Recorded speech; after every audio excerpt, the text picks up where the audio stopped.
Your mind is destroying you. Not your enemies, not your situation. Your own thoughts. Every night you replay conversations. Every morning you fear the future. Every small problem becomes a war inside your head. And slowly, overthinking steals your peace, your focus, your confidence, your life. Because overthinking is not intelligence. It's uncontrolled fear. And the longer you live inside your head, the weaker you become in reality.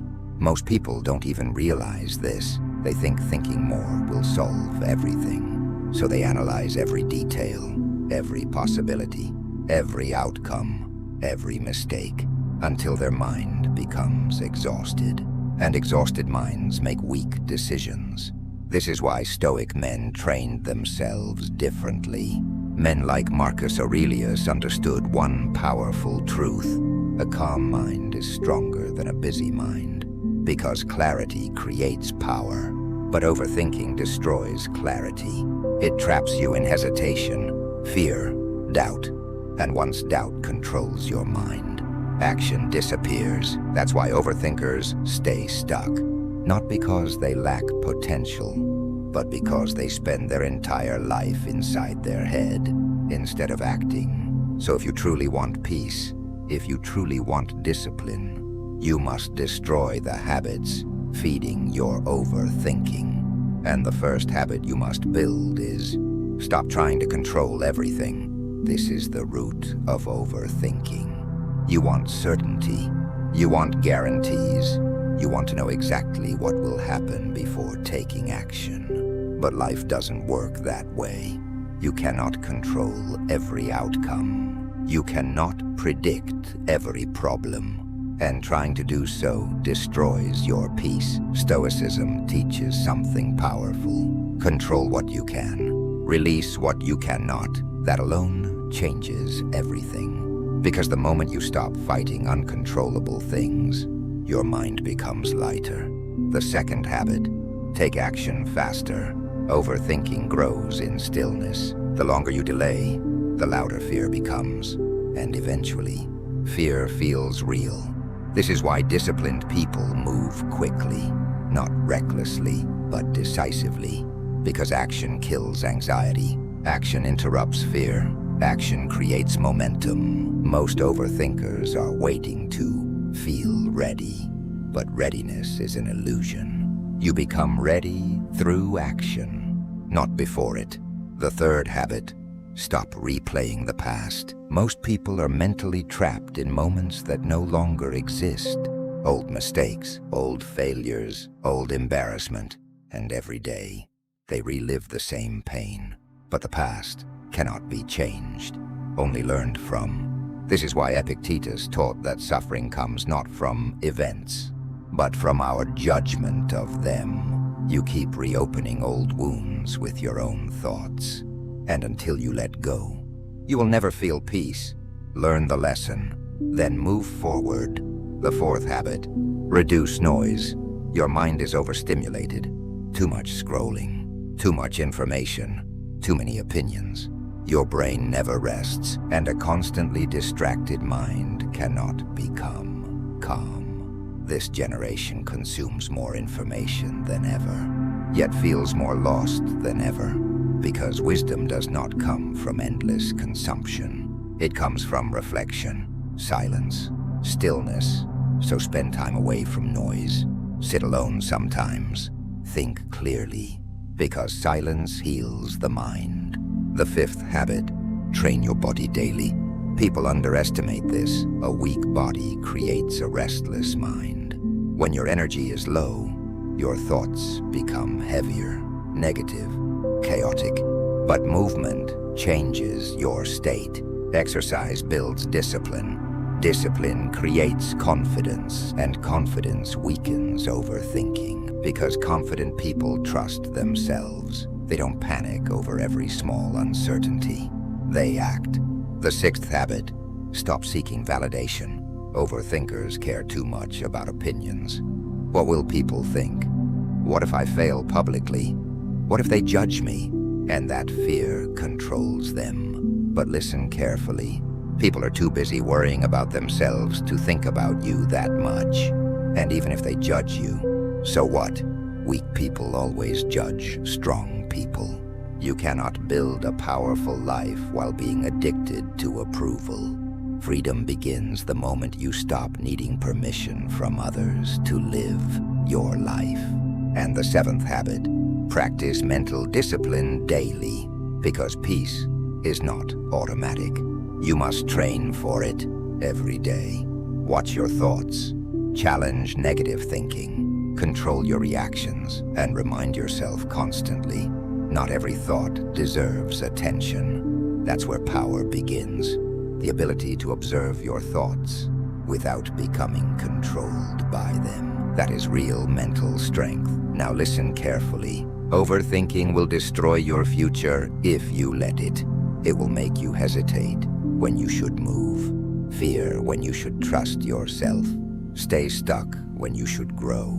And the worst part, most people spend their entire lives trapped this way, thinking, worrying, imagining, instead of living. Don't become one of them, because life rewards action, not endless thought. You do not need to know everything before starting. You do not need perfect certainty. You need courage, discipline, and movement, because clarity comes through action, not overthinking. So breathe. Slow your mind down. Stop trying to solve your entire future tonight. Focus on today, this moment, this action, and slowly, your mind will become quieter, stronger, calmer, not because life became easier, but because you finally learned to control yourself instead of your fears. Now here's the brutal truth. Most people are addicted to overthinking. They don't want to admit it, but they are, because overthinking gives the illusion of control. It makes people feel like they're doing something. But thinking without action is not progress. It's paralysis, and paralysis slowly destroys confidence. Every time you hesitate, every time you delay, every time fear stops you from acting, your mind learns weakness, and eventually, you stop trusting yourself. That's dangerous, because once self-trust disappears, fear takes control of your life.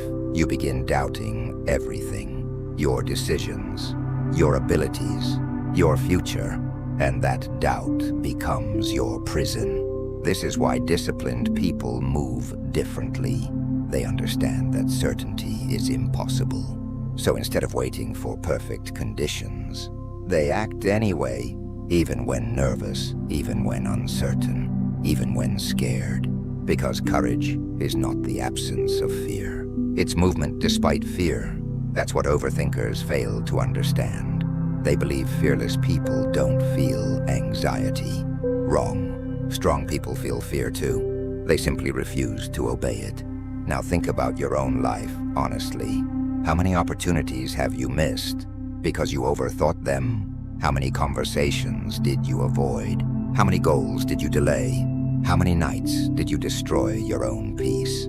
By imagining worst-case scenarios that never happened. That's the cost of overthinking. It steals life from you quietly. And the scary part is, most of the things you worry about never even happen, but your mind suffers as if they already did. That's why Seneca said people suffer more in imagination than reality, because imagination without control becomes torture. And if you do not discipline your mind, your thoughts will dominate you. Another reason overthinking grows. You spend too much time alone with negative input, negative videos, negative people, negative conversations, negative environments, and eventually, your brain becomes programmed for fear. It starts searching for problems everywhere, even when none exist. That's why protecting your mind matters so much. Your mind absorbs what you repeatedly expose it to. If you constantly feed it fear, fear becomes your identity. But if you feed it discipline, clarity, wisdom, your entire mindset changes. This is why powerful people are careful with their environment. They protect their peace aggressively, Because peace is power. A calm person thinks clearly, acts clearly, lives clearly, but an anxious mind creates chaos everywhere. Another thing you must stop doing: creating fake problems in your head. Most overthinkers suffer from scenarios that don't even exist. What if I fail? What if they reject me? What if things go wrong? And because of these imaginary fears, they never move. Listen carefully. Your mind is creating prisons that reality never built. That's why action matters so much. Action reconnects you with reality, because reality is usually less terrifying than imagination. The moment you act, the fear weakens. The moment you face discomfort, your confidence grows, and confidence is built through evidence. Evidence that you can survive difficult situations. This is why avoiding problems makes anxiety stronger. Avoidance teaches your brain this situation is dangerous, so the fear grows bigger every time. But confrontation teaches strength. It tells your mind, I can handle this. That's how mental toughness is created, through facing life directly, not hiding from it. Now understand something important. Your thoughts are not always truth. This changes everything. Just because you think something doesn't mean it's real. A negative thought is just a thought, nothing more. But overthinkers believe every thought immediately, and because of that, their emotions control them. But Stoicism teaches observation. You observe thoughts without instantly reacting. You step back mentally. You question them. Is this fear real? Is this useful? Can I control this? That awareness creates separation, and in that separation, you regain control. Most people never reach this level. They become slaves to their minds. One bad thought ruins their entire day. One opinion destroys their confidence. One failure destroys their identity. But mentally strong people remain steady, not because life is easy, but because they trained their minds daily. And that training never stops. Peace is not something you find once. It's something you practice daily. Every day you must protect your focus, protect your energy, protect your thoughts, because the world constantly attacks your attention. And if you don't guard your mind, chaos enters easily. This is why silence matters, why reflection matters, why discipline matters. Because without discipline, your mind becomes wild, and a wild mind destroys peace. Now imagine your life without constant overthinking. Sleeping peacefully, making decisions confidently, living in the present instead of fearing the future. That version of you exists, but to reach that version, you must stop feeding fear, stop worshiping uncertainty, stop replaying negativity daily. Instead, train your mind like a warrior, with discipline, awareness, control, because the strongest battle you will ever fight is not against the world, it is against your own mind. And once you master that battle, nothing outside you will ever control your peace again.